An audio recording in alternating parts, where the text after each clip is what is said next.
E aí, pessoal do YouTube, sejam bem-vindos a mais um vídeo nesse canalesco enxadrístico. E no vídeo de hoje, prepara o teu coração, que eu vou trazer aqui uma retrospectiva de todos os detalhes do que está acontecendo no Campeonato do Mundo. Vou trazer também o pronunciamento dos jogadores nas coletivas de imprensa. E claro, os fãs do xadrez estão com a sua felicidade, porque já na segunda rodada, o placar do Mundial foi aberto. O Nepo ontem ganhou de peças pretas contra o Ding. Uma partida que teve muitos momentos que foram discutidos na coletiva, e para a gente entender sobre o que os jogadores falaram e por quê, é importante a gente ressaltar os momentos mais marcantes da partida número 2. Como vocês lembram, o Ding estava jogando com as peças brancas, e um momento que já foi super marcante aqui na fase da abertura foi o lance número 4, quando o Ding jogou o lance H3. Um lance que entra como uma novidade, um lance que não foi jogado antes em partidas clássicas, mas que a ideia acabou não sendo justificada durante a partida. E sim, os dois jogadores comentaram sobre esse H3, e esse H3 ele entra também como um lance preparado, né? Um lance que veio do preparador do Ding, que é o Richard Rapport, um jogador criativo e agressivo. Outro momento importante da partida aconteceu no lance número 11, quando o Nepo jogou o lance cavalo A5, botando pressão aqui no cavalo em E4 do Ding, e o Ding aqui gastou mais ou menos 34 minutos no relógio e tomou uma decisão perigosa, que foi a troca aqui em F6, criando aqui a coluna G aberta, que acabou sendo um dos temas da partida. Outro momento que também foi destacado durante a coletiva de imprensa foi o lance F5 do Nepo, que ele bota muita pressão aqui em E4 no centro, é o lance que justifica a torre na coluna G, pressiona em G2, e ele também surpreendeu um pouco o Ding Liren, porque o Ding tinha uma ideia de passar o bispo para D3 e F1, para defender aqui em G2, mas ele acabou não conseguindo executar essa ideia por conta do F5, que agora quando o bispo sai, tu está perdendo em E4. Esse lance também foi comentado, e claro, chegou o momento final aqui da partida, onde o Nepo fez a conversão, sacrificando a qualidade em G5 e ganhando o peão no centro, e depois de alguns lances ele ficou completamente ganho. Agora, primeiro momento que foi importante foi o H3. Foi perguntado já no início da coletiva de imprensa para o Nepo quais foram as primeiras sensações quando ele viu o H3 no tabuleiro. Porque como vocês viram nas imagens, o Nepo ele teve uma reação de surpresa, era um lance que ele não estava aguardando.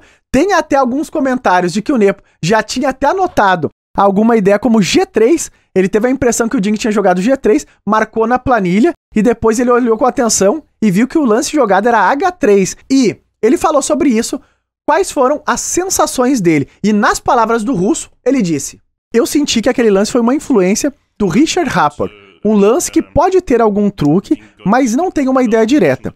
Não sei se esse lance é bom ou ruim, mas talvez não mudou nada. E acredito que entramos em uma posição conhecida com um tempo a mais. Em seguida, o Ding Liren também foi questionado em relação a qual a ideia do lance H3. E ele disse: é um lance muito raro. Eu sei muitas ideias depois de H3, mas a partida de hoje foi um desastre. A ideia foi uma boa invenção dos meus segundos, referindo-se aqui ao Richard Rapport, e concluindo que ele apenas não jogou bem a partida. E outra curiosidade que gira em torno do lance H3 da partida número 2 é que ele já aconteceu online. Um grande mestre de Riga, o Nikita, também utilizou a mesma ideia do H3. Fica de olho, era uma partida blitz, tá? Ele botou o mesmo plano do Ding Liren e ele tentou justificar esse plano jogando de uma maneira mais agressiva. Observem lá, ele fez o roque grande, que tenta agora o plano de G4, G5, um ataque no flanco do rei. Mas isso também acabou não acontecendo nessa partida, e sim, o Nikita perdeu. Ou seja, o H3 é uma ideia super perigosa para jogar de brancas. Outro dado curioso que acontece em relação à segunda partida do Mundial é que o Ding Liren jogou uma posição muito parecida com essa posição aqui do lance número 9 contra o Nepo em 2021 contra o Aronian, em um torneio do Chess.com, Speed Chess Championship. Observem que, em 2021, o Ding chegou na mesma posição com uma diferença.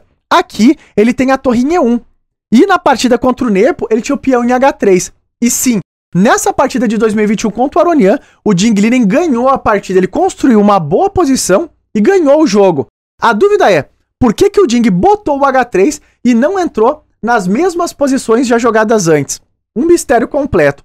Outro momento marcante da coletiva de imprensa aconteceu no primeiro dia, quando o Ding comentou um pouco sobre as sensações e os sentimentos dele em relação ao Campeonato do Mundo. Fica de olho no que ele disse. Eu não me sinto feliz, me sinto um pouco deprimido porque durante o jogo, sinto um fluxo inconsistente de soluções durante a partida. Nas primeiras partes do jogo, antes do meio-jogo, simplesmente eu não consegui pensar xadrez.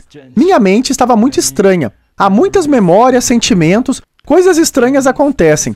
Eu sinto talvez que eu esteja com algo errado na minha mente. Deu uma risadinha nesse momento e continuou. Talvez possa concluir que é pela pressão da partida e do torneio. Então, pessoal, esse é um apanhado geral do que está acontecendo no Campeonato do Mundo até esse momento. E a verdade é uma só. O placar está aberto, o russo está na frente, 1,5 a meio. E amanhã eles jogam a rodada número 3. A gente vai transmitir ao vivo às 6 horas da manhã, horário de Brasília. O espetáculo já está armado. E comenta aí embaixo. Qual a tua opinião sobre os pronunciamentos do Nepo, sobre os pronunciamentos do Ding e tudo isso que está acontecendo no Mundial? E se amanhã, será que o Ding vem para a reação? Bom, vamos ficar de olho. Se tu gostou do vídeo e tá gostando da cobertura, não esquece do likezão aí embaixo e até os próximos vídeos!